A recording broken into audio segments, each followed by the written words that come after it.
Hello guys, welcome to Supremacy classes. Guys, be ready for special dictations, especially for those who are preparing for NVS, ESIC, FSSAI and SSC. 5 seconds.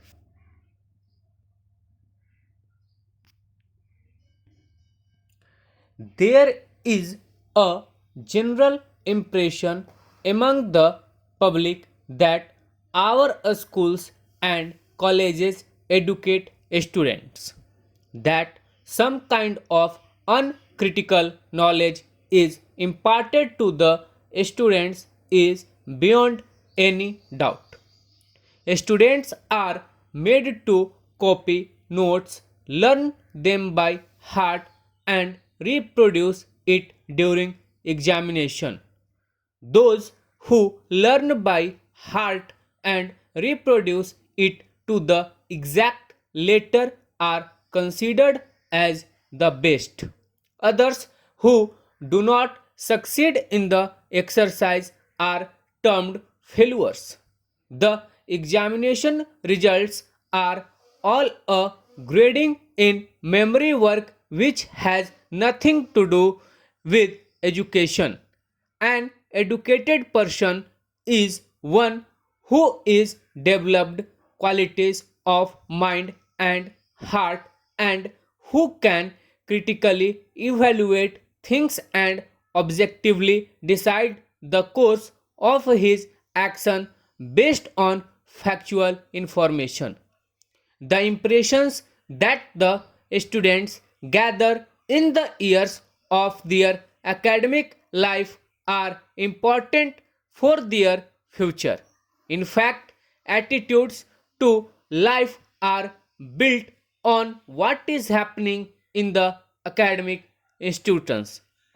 The type of things that are taught, the ways and methods of communication, and the mental attitude of those who teach are primary in education. What are some of the things taught in our institution?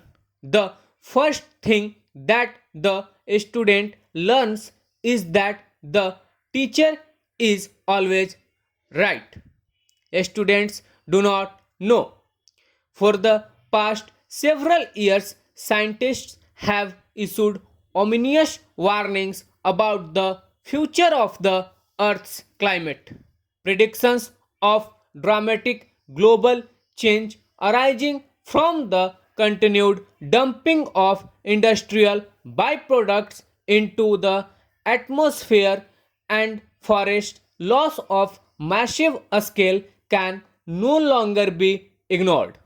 Compelling scientific evidence strongly suggests that world climate patterns previously regarded as reliably stable could be thrust into a state of turmoil. Emissions of natural and synthetic gases are increasing the heat trapping capacity of the atmosphere through a phenomenon known as the greenhouse effect. The projected impacts of this worldwide climatic disruption dwarf many of environmental problems of the past.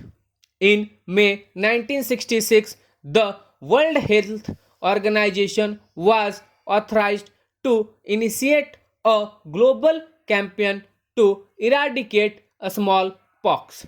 The goal was to eradicate the disease is one decade because similar projects for malaria and yellow fever had failed. Few believed that a smallpox could actually be eradicated, but 11 years after the initial organization of the campaign, no cases were reported in the field. The strategy was not only to provide mass vaccinations but also to isolate patients with active smallpox in order to contain the spread of the disease and to break the chain of human transmission.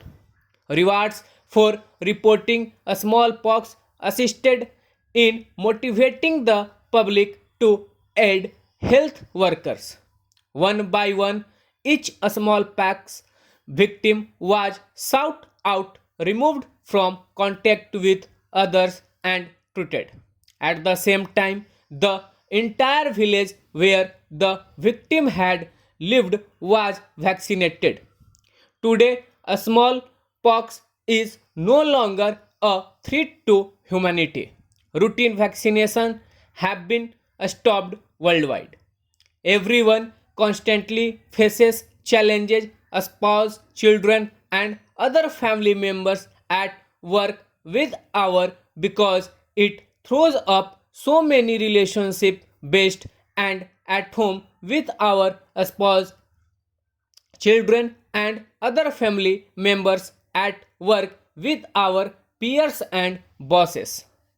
Sometimes life itself becomes a challenge, situational challenges. But the biggest challenge of them all is one's mind.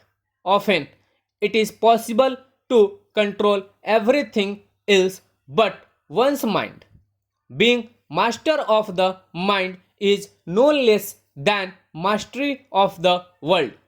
The Bhagavad Gita says our mind is our best friend and our worst enemy. If we know how to manage our mind, we can manage our time, our relationships, our life, everything. This is where spirituality comes in. It is the path to a mentally delectrated, value based life. Spirituality teaches us to control our thoughts, emotions, and desires. It is actually the science of managing one's mind. Once we start to have control over our actions, we may also find the law of attraction coming into play. Inexplicable events occur and we find things falling in place for us. They seem to be coincidence, but what's the law of attractions working for you? You attract what you think. When you think positive, you get positive results. The important thing in life is not what you have been, but what you are reaching for and becoming.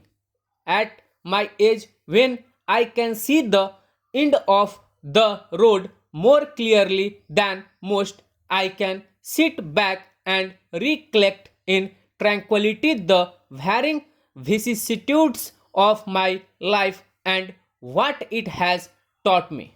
When I look back, I find that the great and glorious hours of my life were those when I gave a helping hand to others without expecting anything in return, and not when I struggled and succeeded to gain my own ends. And I can well imagine and appreciate that in this world, those alone live who live for others. I have no regrets for the past. Life has been kind to me. My only regret is that I received more from life than I gave. Stopped. So guys ये dictation थी, बहुत ही अच्छे words हैं और इसमें मैं error set करूंगा 2%। ठीक है, 2% के अंदर यदि आपकी इरर है तो आपकी प्रिपरेशन बिल्कुल ही शानदार है और आप रेडी हैं एग्जामिनेशन के लिए। और यदि आपको डिक्टेशंस पसंद आ रहे हैं तो चैनल को लाइक कीजिए, शेयर कीजिए, सब्सक्राइब कीजिए। यदि आपको कोई क्यूरीज है तो कमेंट बॉक्स में ज़रूर लिखिए। धन्यवाद। Hello guys, welcome to supreme.